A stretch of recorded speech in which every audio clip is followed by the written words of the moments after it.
My name is Todd Ackerman. I'm from Beneficial Designs. If you don't know who I am, Beneficial Design is located in Minden, Nevada. We sit about a 25-minute drive from South Lake Tahoe is where we're at. And we are in the Minden Airport. My boss and owner of the company is a disabled vet.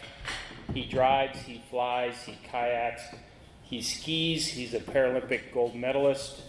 If you've seen the uniski that people with disability, he is one of the designers of the uniski, and he also designed the shock that is on the uniski. So when he was much younger, he was quite active. He still does not use a powered chair.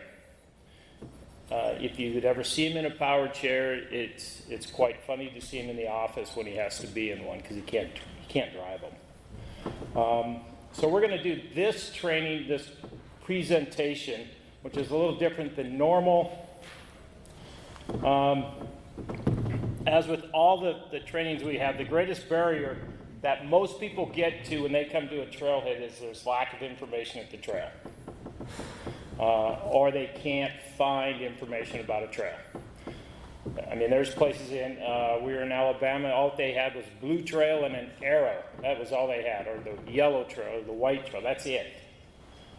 And we see that common.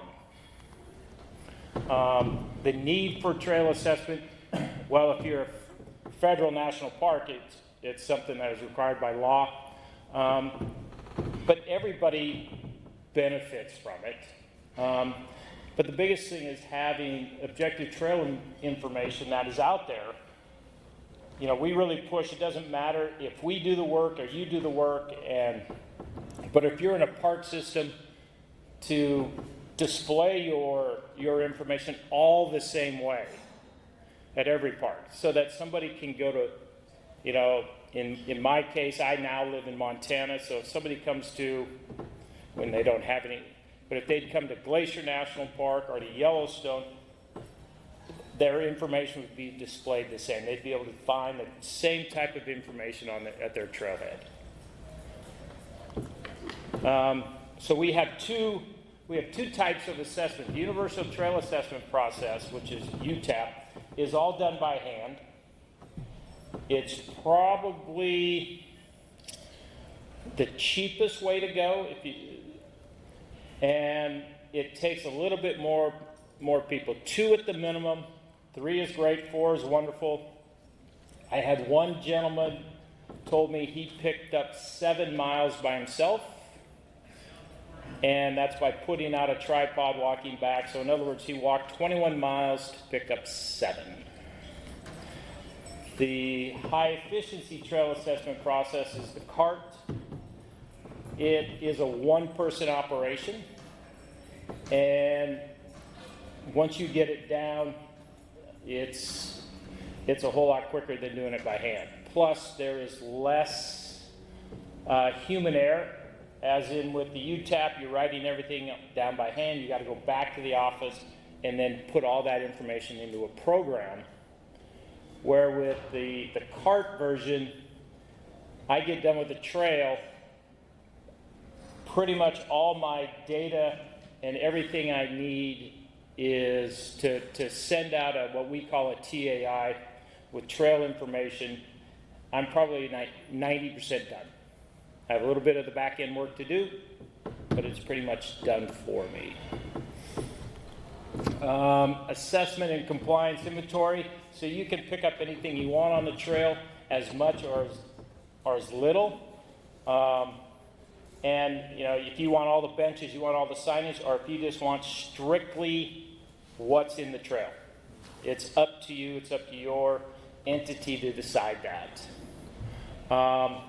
And we determine compliance with the ABA, which is the Architectural Barrier Act. We'll just put it out there right now. There is no such thing as a ADA trail. They do not exist. So if you say you have an ADA trail, I'm going to tell you, no, you don't. because the American Disability Act stops at the trailhead. It does not go to the wilderness. Now, that's where the ABA picks up, and for most places, they do not have guidelines. Unless you're the Forest Service, then you do have guidelines, and they follow pretty much the ABA guidelines. But the guidelines are really just for construction of new trail. So if you have a trail right now, do you have to change it? No. You don't have to do anything to it. But if you want to know, is my trail compliant? Now we can follow the ABA guidelines to find out if it's a compliant trail. But like where I was in Nevada, we did all the ones up by Schooner Lake. None of them are going to be compliant, just because how steep it is. And so parts of it might be, but they weren't worried about compliant. They just want the data about their trail. And so the biggest reason why, you know, people go, well, I have an ADA trail. No, you don't, because if your trail would get to a grade of 5% or greater, you got handrails and edge protectors on that thing. And you don't want it in the outdoor environment, for one. Two, with the ABA, you got a whole lot more leeway in what things can happen. So the universal design is a philosophy that designs for all potential users. So our whole goal is to give information out there for everybody, not just people with disability. And disabilities range from a whole lot of different things. But we're also worried and try to give information for that family who has a couple little ones. Can they do this trail? We're looking at that, maybe that older person who has a little bit of balance issues but wants to still get out. So they get this information, or the information you collect. So the key variables of UTAP, we measure many trail factors. We match objective variables with expectations, and we match objective variables with trail experts. Now, so this is a picture. The gentleman in the wheelchair is my boss. This is back in, I think, the late 70s. This is outside of Yellowstone Park. This is where this all started for him in getting into trails. And what they're doing is they went out and they did a collection. They went out and did a collection of trail information. They brought it back. So these people are coming out on the trail, and they gave them the information about the trail, what to expect when they got out on the trail. And when they came back, they did a survey. You know, was the information we gave you, did that help you, did it not? And the information they gave them was the length of how far the trail was. What is the typical and maximum grade? What is the typical and maximum cross slope? What was the tread width? What was the surface type? And so from all of that, this is where this thing, which we call a TAI, which is a trail access information, comes from. And so this is something that just goes at a trailhead, nowhere else. Not in the middle out there, but at a trailhead. And it gives them everything they want. When they roll up to a trailhead, this is at every one of them. If you go to Oak Mountain State Park in Alabama, they got them. Every one of their trailheads. And all this information is also on a great big kiosk sign.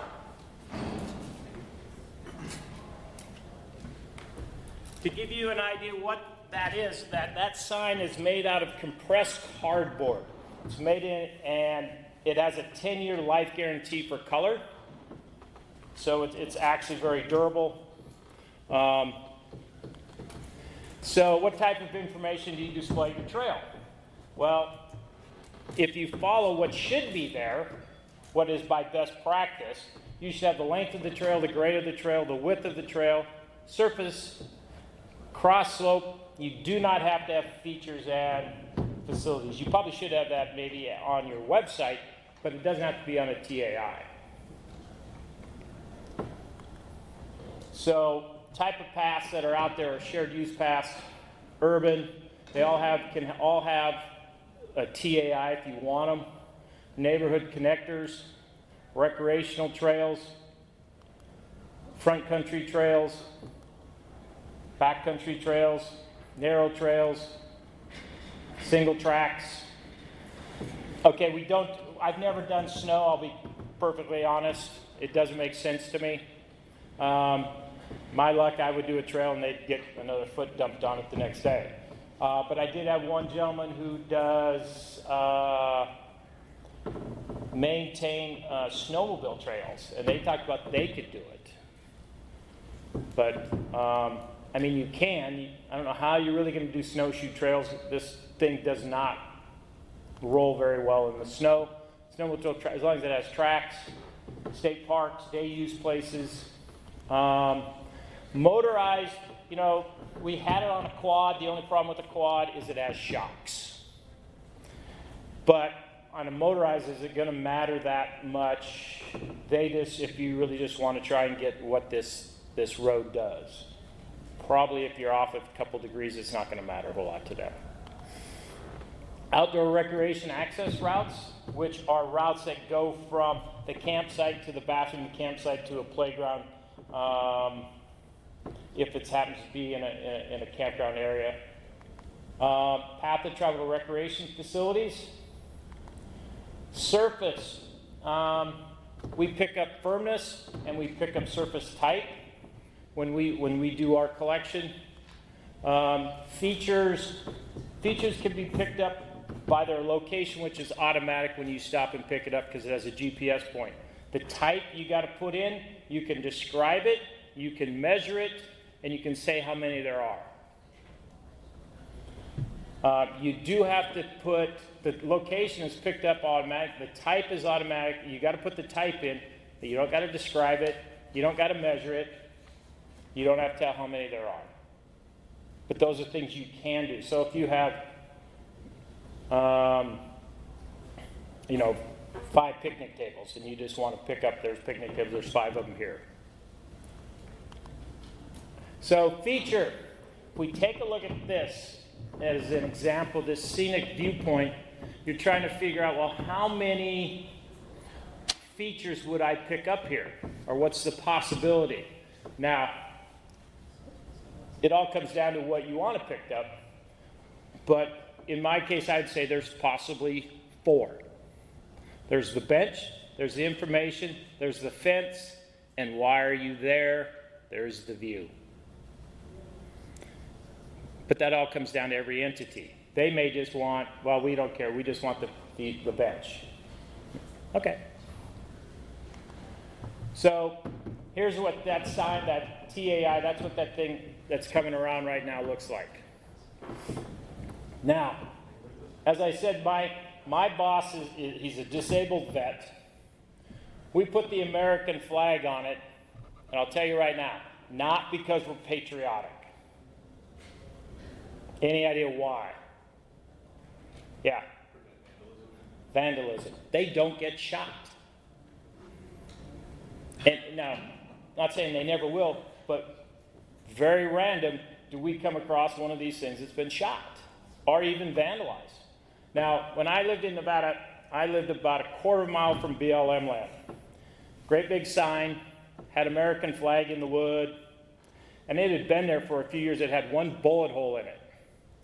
BLM sign probably 50 yards back, no flag on it. That thing was riddled. You couldn't even read it anymore. So people have a tendency not to shoot these things. We did find that we do not put the American flag on it if we do work for Hawaii. Wrong flag. So we learned that the hard way. But it has everything on there. So it tells you the length of the trail name, the length of the trail, what it's used for, what it's not. You have your grade, you have your typical grade, you have your maximum grade, you have your cross slope, surface type. Now, underneath the surface there where it has soil and everything, that those two measurement bars going across are not normally on there unless you have what we call an RP, and we don't normally pick up the RP. It takes a long time to pick it up on a trail. You got to do 5 times every half mile, and it makes it a long day. So, and it does put obstructions, in this case, multiple that are 6 inches.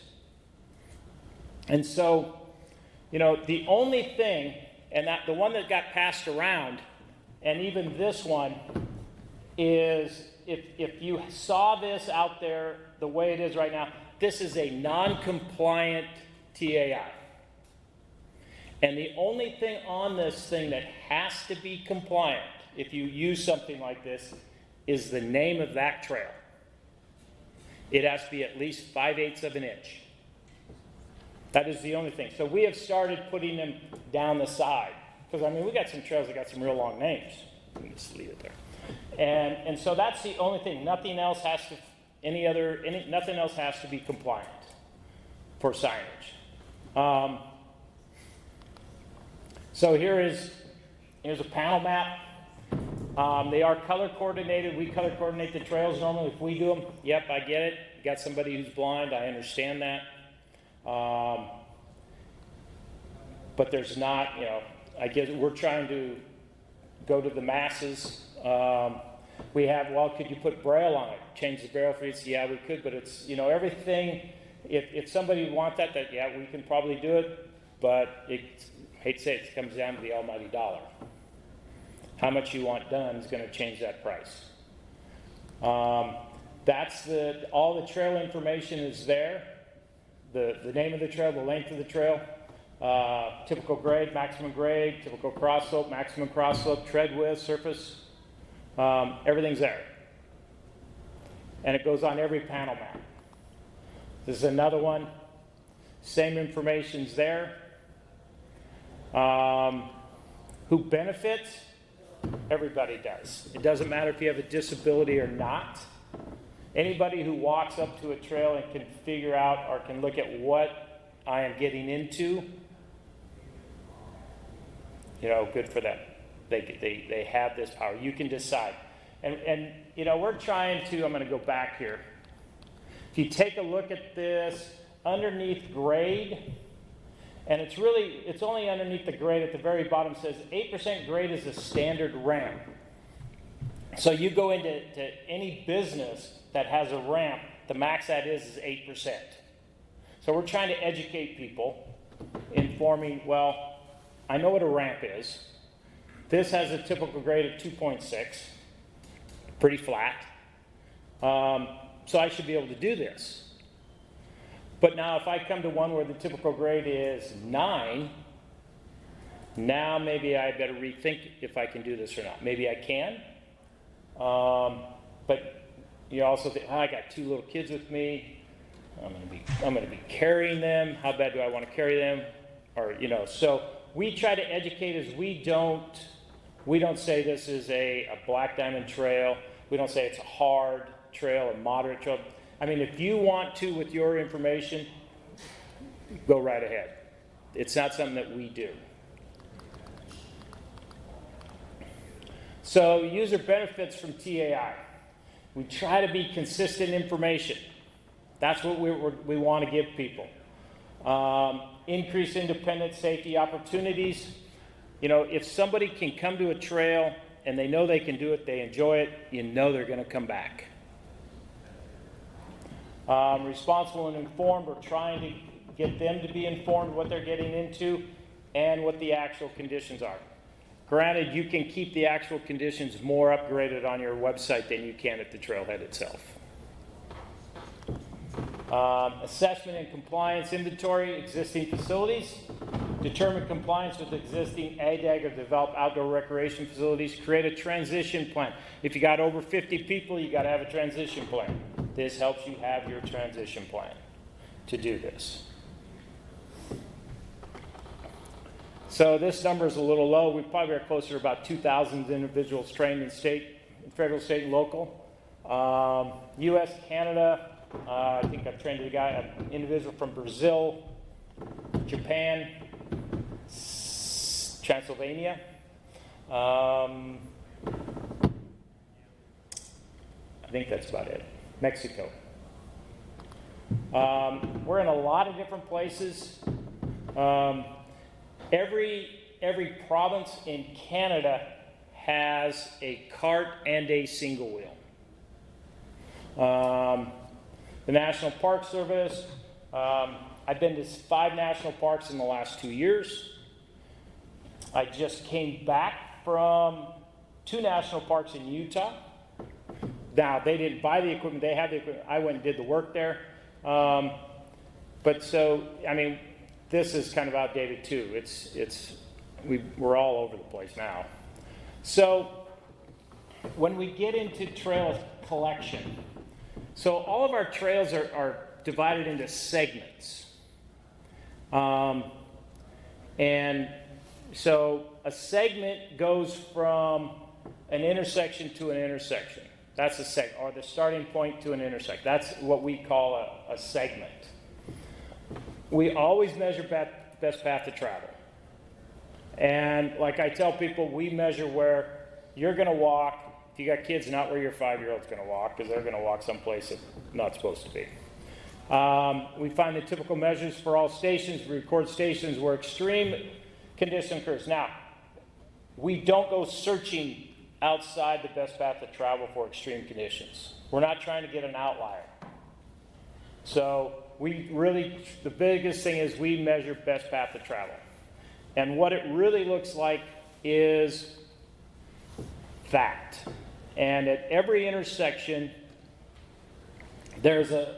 are labeled with a letter. And if you look right in, roughly right in the middle, you see there's K and N. And then if you would follow that N around, it goes all the way up to M. So we pick these all up this way. So we have a bunch of different segments. And some of the reason we do it, if we take K to N, and then in 2 years, whoever this is, they decide, well, we want to reroute this trail. Well, and they reroute from K to N. Well, we can go in there and just take K to N out, reassess it, and plug it in. We don't have to do the whole trail. And in this particular trail, like I started somewhere. I'm going to say I started at K, I went to J, I went up to I went to G, I went to F, and I went all the way to the top to E. And at the same time, my partner was going, he started at A and went to B, went to C, went to D, and we met at E. Now, we're going different directions. But with this program, I can take where he went from D to E, I can flip it. So all of his data gets flipped over, and now it's E to D. So we make the trail going all one direction. And that's it. We just got to flip it around. If you look down at the bottom, there's A to B. And over on the left side there's an X. Now, there's no intersection there. But if I pick up the straight line, A to B, and then if I pick out the left trail, that's also A to B. Well, they're the same thing. So I got to put something in there to know which way I'm going. So here when I would do it, I'd go A to X to B. I know what trail I'm on, I know which way I'm going. So little things that we do. And what we do is we come up and we do this, we send it to whoever we're working with. I have this, my partner has this, and then we'll get to, here's your segments. If we do the work, you get all the data. It's all yours. But we'll do the work. We'll build the trails on the back end and everything. There's what we look for in best path to travel. Now, if the trail is the full width, then we can pick up this drainage, that erosion, we can pick it up as a feature if they want it picked up. But the yellow is where we would go. We'd call that the best path to travel. The ADA compliant standards for outdoor developed areas are now part of the Architectural Barrier Act and applies, as I said, to national parks and other outdoor areas developed by the federal government. Okay, so it does not apply to outdoors area developed with federal grants or loans. It's a big difference. Unless whoever applied for it, they're using a federal grant and they tell you you have to follow the ADA guidelines. So as an example, Hurricane Sandy that wiped out the beach, I think in New Jersey. I think that's where it was. Corps of Engineers came in, rebuilt it. They used federal grant. There are no beach access were put in because they did not have to follow the ADA guidelines. So there's no beach access routes put in because they didn't have to. So a trail, what is a trail? A trail is a pedestrian route developed primarily for outdoor recreational purpose. That's a trail. And so everything with the ABA, when you start looking at these guidelines, it talks about construction of new trails, and which are best practice.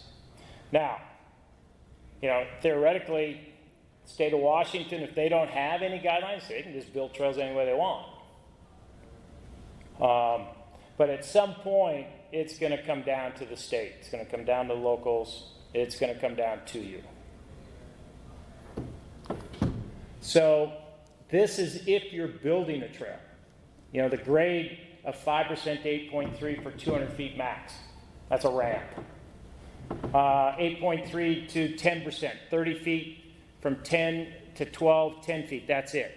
Now, the trick to get this, if you get going and at 30 feet you got a resting spot, now you can go again. Cross slope is 5% max.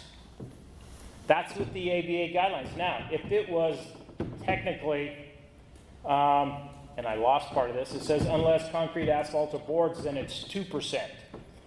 So if you're going to say, well, I have an ADA trail, well, your cross slope has to be 2% the whole way. That's why there's not an ADA trail. Your cross slope is a whole lot. You got 5%, which is great. The width of the trail, 36-inch minimum. Passing space every 1,000 feet, unless it's 60 inches wide. Openings are a ½ inch. That seems funny on a trail, but it mostly deals with bridges and anything paved because a cane goes into that. Tread obstacles, 2-inch max. That's if you want to know if it is a compliant trail or not. And concrete, asphalt, and boards, it's a ½ inch. So, Alabama, they're the great example. We were out there, we didn't pick up anything underneath 6 inches on some of their trails because they had roots in them. It's never going to be a compliant trail. So why do I got to pick up stuff at 2 inches? I don't.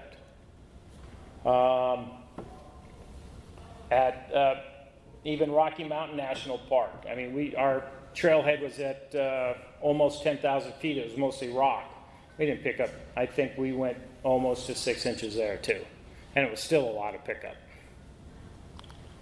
Outdoor recreation access routes. They connect recreation facilities. They have their own guidelines. 5% to 8.3 for 50 feet. These are mostly paved too, mostly, not always. 8.3 to 10, 30 feet. Can't go over 10%. Most of the time it's a pretty flat area. Cross slope is 3%. Changes a little bit unless it's concrete, asphalt, and boards, and it's 2 again. Outdoor recreation route a surface like a boardwalk, firm and stable, 36 inches wide. If it's like a boardwalk, then you got to have a resting or a passing space every 200 feet, unless it's 60 inches wide. And here is like a board, openings have to be less than ½ inch. And if you happen to be here yesterday when we talked about collection, there was a couple bridges I showed that had gaps that were like an inch wide. So when we do it, surface firmness, we use the heel test. I get out on the trail, I use my heel test. Paved is pretty much paved, concrete and asphalt. Hard, you put the heel in and you make no dent. Firm, you put the heel in, it makes maybe a dent. Maybe you leave a mark. Soft, you sink in, very soft is like sand where it just refills. After a little bit, you get the idea what is firm, what is hard. I'm gonna guess if you're gonna pick up a trail here in May, it's probably gonna be firm. In August, it's probably gonna be hard. My guess. So when we come across something within the trail, length, we pick up the length, width, and height. Length is always parallel to travel. Doesn't matter if it's if it's shorter than the width, it doesn't matter. And width is perpendicular, the height is, we try to find the highest point, and that's what we measure. Different features can be nature or human made. I did come across a ladder in Canada, first time ever. But a feature of this lake or this mountain could be a feature that they won't pick up. Some other examples of features: user enjoyment, the raised cooking service, the picnic table, construction, as in this, maybe they're fixing this pathway that's going down to the water. Health and safety would be, we would pick up this railing they put in. We have a couple different types of zone. The trail bed zone is actually what you walk in, the trail. And it's kind of like if you had a door and you walk down the pathway with the door. That's your trail bed. For a pedestrian, if it's a pedestrian trail, the height of what you're looking at is 80 inches. So if I got a tree limb that comes into there that cannot be pushed out of the way by hand, now it becomes an obstruction. Same thing with the rock. If the rock comes into my trail bed, I pick it up as an obstruction. Now, that height, that 80 inches, let's say if I have an equestrian, that thing goes to like 144. Mountain bike, I think we take it to 100.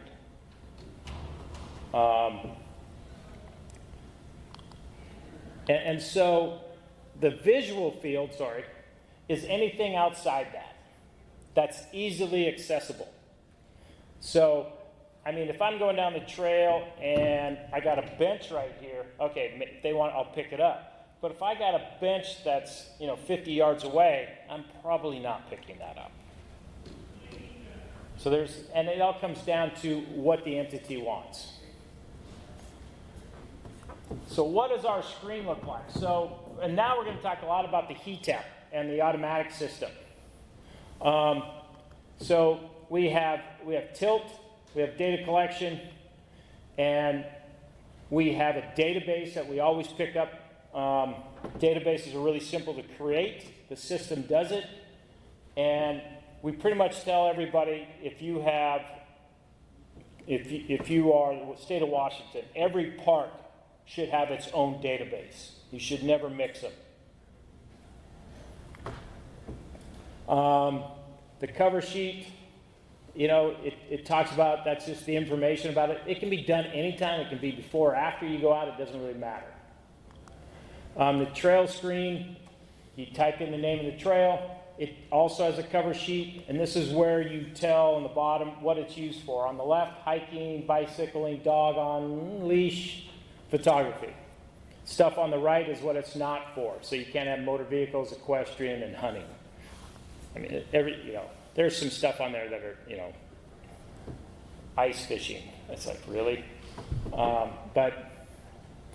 And you also on top, it tells you can type in the trail location. So that is like, I don't know, down highway to the mile marker 5.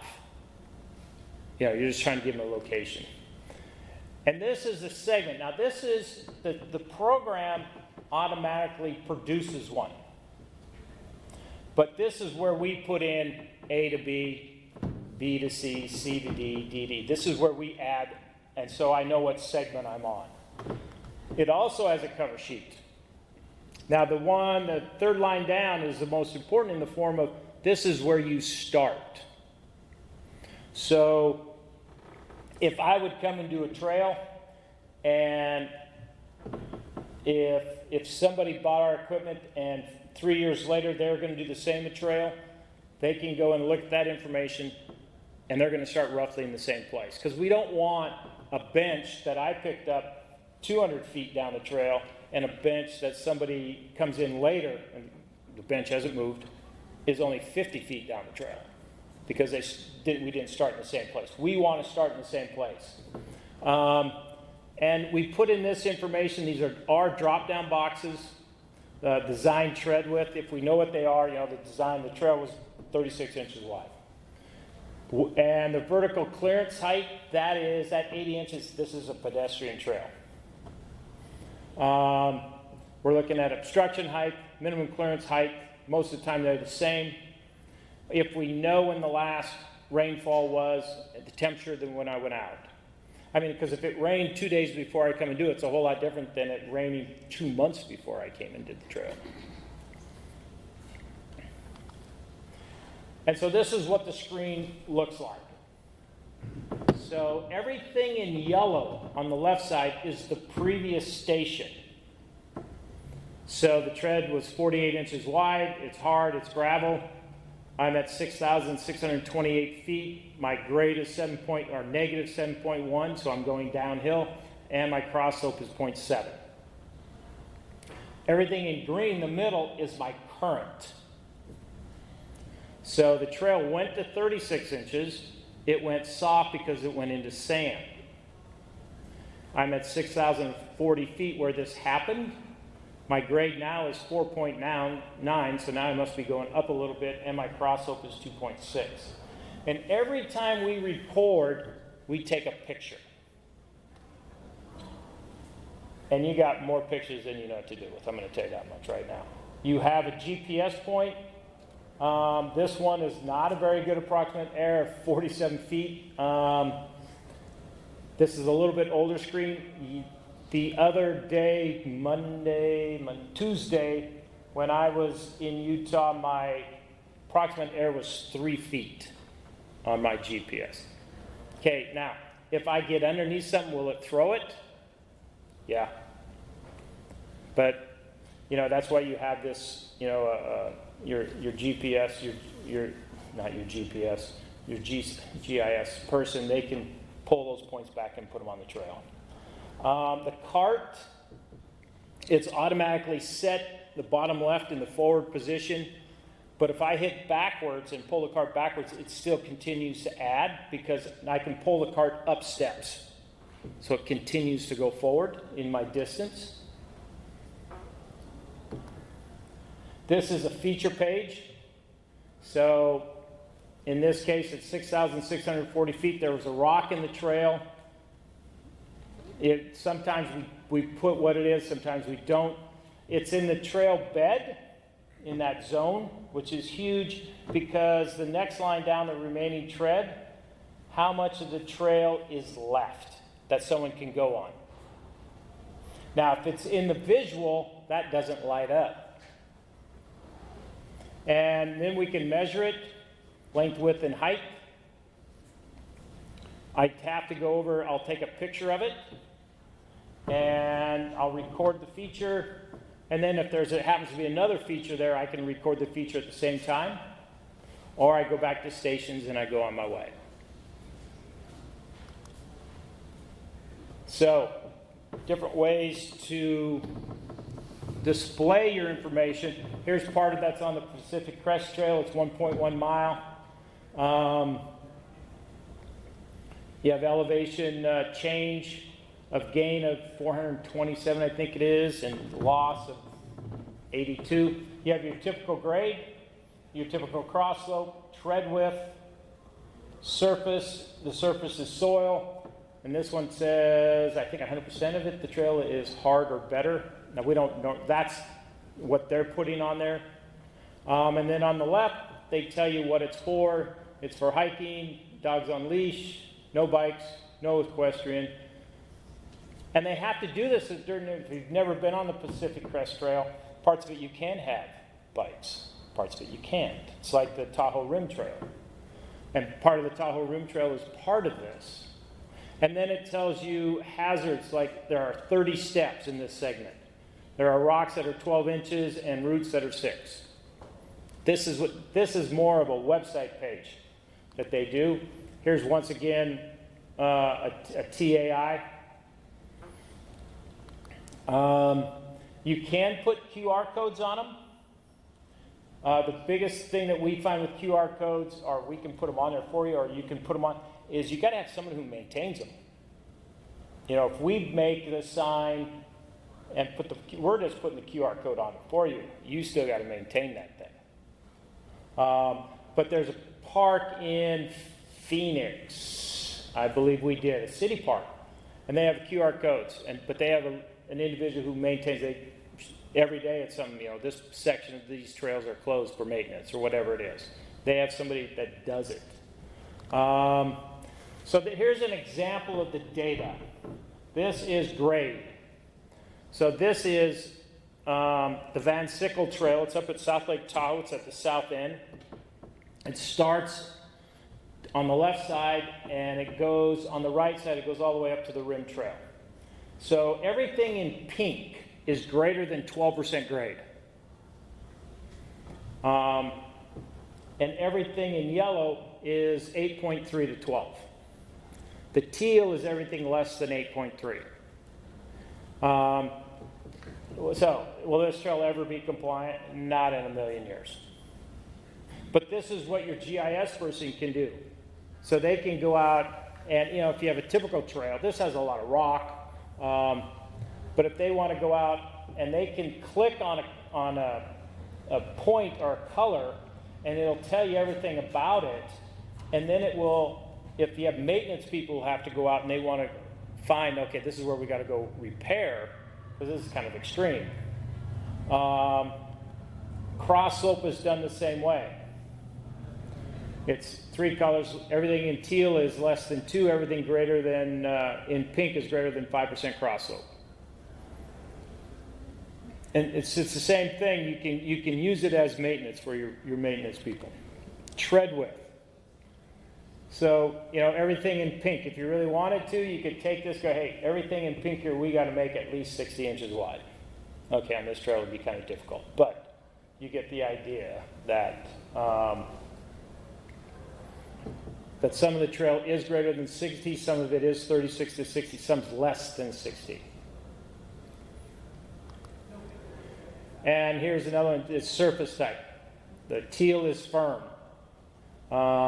There is some hard, you'd have to blow up, it is in there. There are a couple little places, and some of it's soft.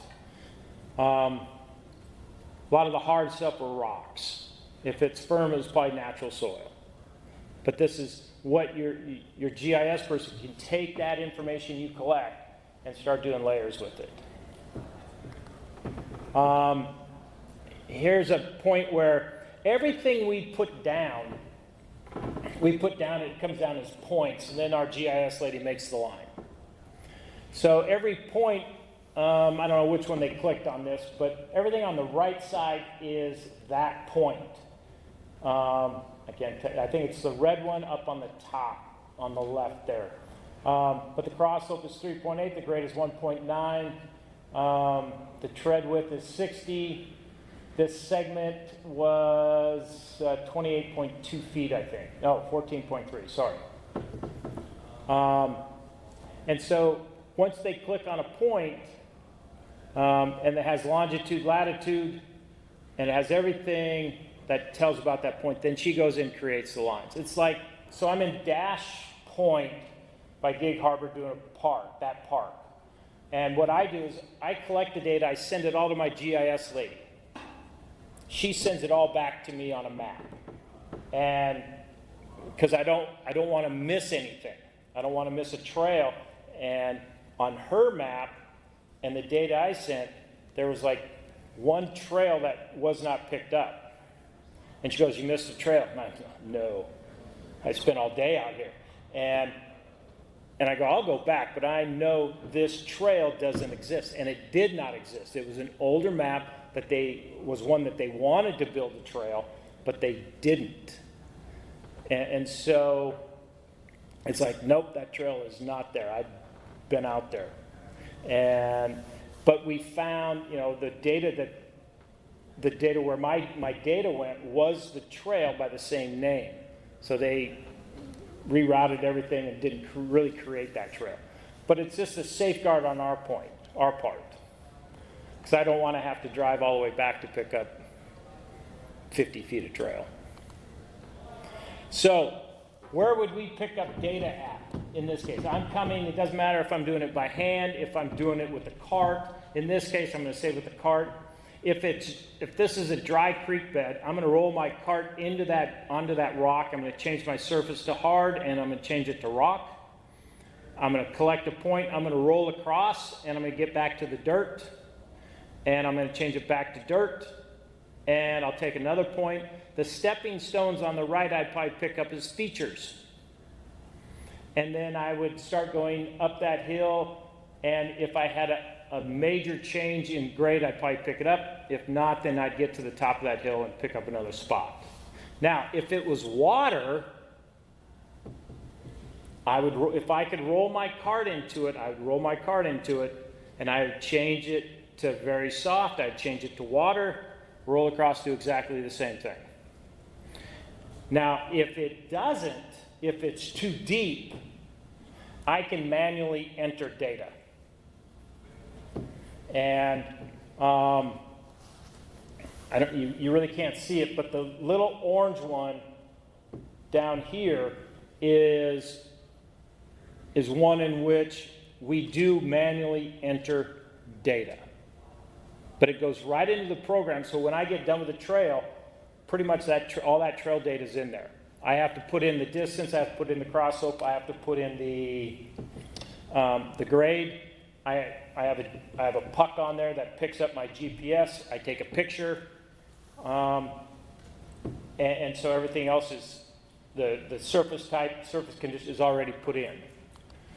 So if we get to this one, if I come from the bottom right here, I'll probably stop in front of the bench, pick it up, grade cross slope, and I'll probably pick up the bench as a feature, and then I'd get back and I'd probably go, depending on how far we go. On a trail, we try not to go more than 25 feet between stations. And what I'm saying is, I record a spot in front of that bench. And from that point to my next point, we're saying that is all the same grade, that's all the same cross slope. And the reason if that little tree on the right is close enough, maybe I get there, I stop, but I want to pick up the corner, especially if we're mapping. So I will pick up 1 or 2 points to pick up that curve. This one, if I picked up, I'll take, 20, 25 feet of this as a feature. I'm just going to call it a root field. I'm not picking up every one of these things. So the whole thing would be a root field. But as I go, maybe if I can get my cart in there where I can get it really level in the form of which way the trail is going, I'm going to pick up a location. And maybe I'm going to pick up the corners, and maybe I'll pick up a couple of different root fields throughout this. Is that it? That is it. That's a lot in a short period of time. Now, the 2 carts up here, if you see them, the one in front is our old one. It's what I have at my house. We have a much newer version, but they do exactly the same thing. The yellow one does exactly the same thing as the push cart does, except you carry the laptop. And you're hooked to it. So I've got the laptop, I got the cord coming from the sensor box that's in front to my laptop, I got the camera cord, I got the GPS cord, I got all this coming to me. and then I have to carry my power pack, whereas the push one, everything is self-contained, and you know, if I stop, I can walk away from it. The yellow one, nah, if I gotta go to the bathroom, I gotta unhook. So, but they do exactly the same thing. The orange one is what we call HETAP, manual, whatever it is.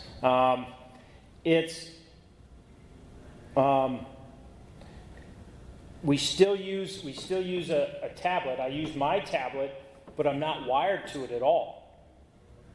My puck hangs off it. My camera is in my tablet. My grade and cross slope are the two little smart levels in front, and the distance is inside the machine itself. So those three numbers I got to pick up. I have to look at. Now, it took me to do about a mile and a half with the orange one out in Golden Spike in Utah National Park. I would say it took me about three and a half hours. When I can't say this park. It's Timpanogos Cave. I mean, it's a paid trail.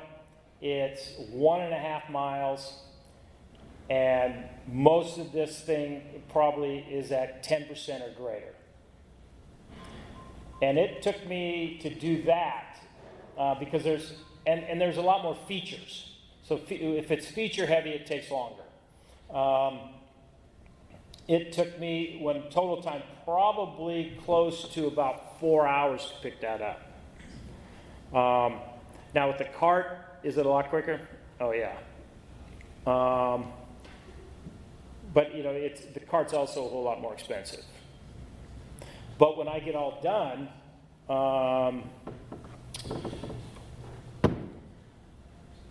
this is, where did I put it?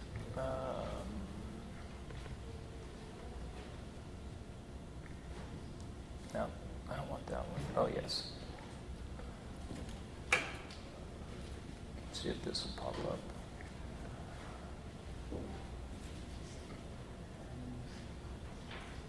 Come on. Oh, you're not going to. Oh, you're in sleep mode. Okay, let's skip that.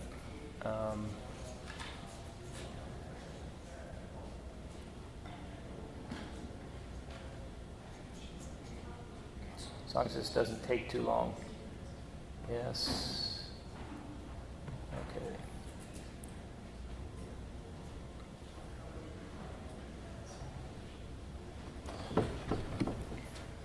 Where'd it go?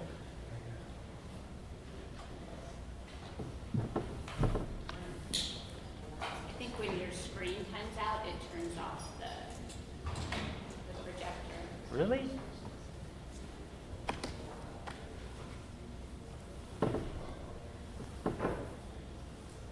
Yes, sorry, I should have warned you about that with the sleep settings. But if you log back on and reconnect, it should. It's not though. Back up. Did you do the mirroring? No, I never have to. Oh, that was Jacob's Yeah, trick. that's because you pulled it out though. Well, I won't show that. It's okay. It's not the end of the world. So, Okay, I I was could just also going to show grab you them. some data that we had, but questions. Now, we are on a field this afternoon, and I will have the cart and I have the orange one out there, and you'll be able to get hands on either one you want. With the idea, the cart is the old version. Trust me, it's not the new one. No Will you other- be around for a couple questions? after? Yes, I will be. Yeah. Yes, sir. So I met somebody at a conference recently who had done something like this on a shared use path bicycle.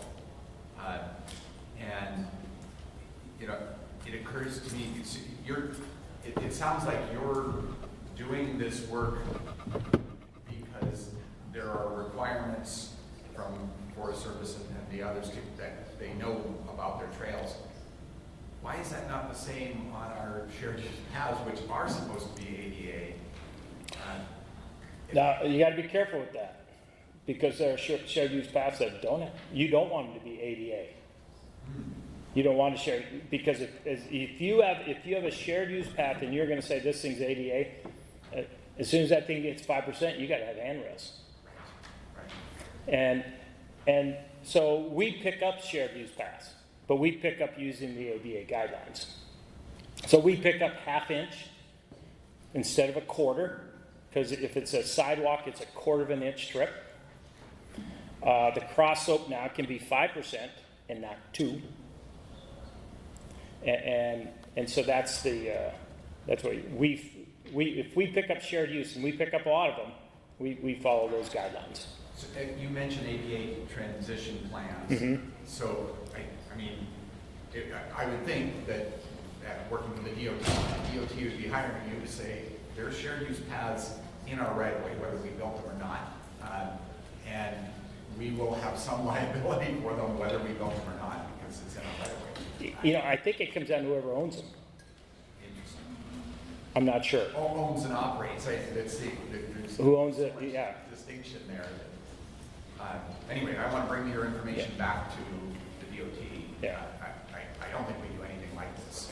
And I will say this, there's been one little change with shared use paths that run next to highways. And I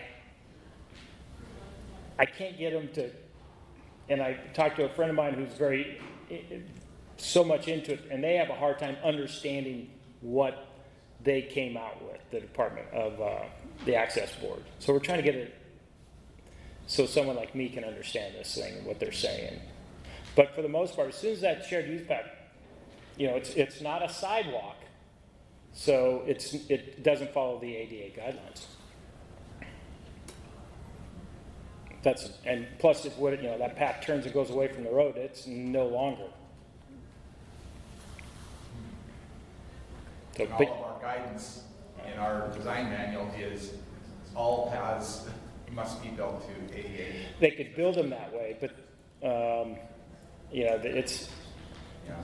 as soon as you go down a hill, what are you going to do? Yeah. And if it follows, it's like a sidewalk. Like a sidewalk. Like let's take San Francisco. That sidewalk that's going up 25. Right. That's compliant because it's following the road. So that's the biggest thing. If it's a sidewalk and it follows the road, it's compliant. It doesn't matter what the grade is. That's what they can get away. But if that sidewalk is off and it starts doing funky things, now it's a whole other story for them. That's why they're all right next to the highway and roads. But yeah, I'll be around. I know I'm taking somebody else's time. Sorry, guys.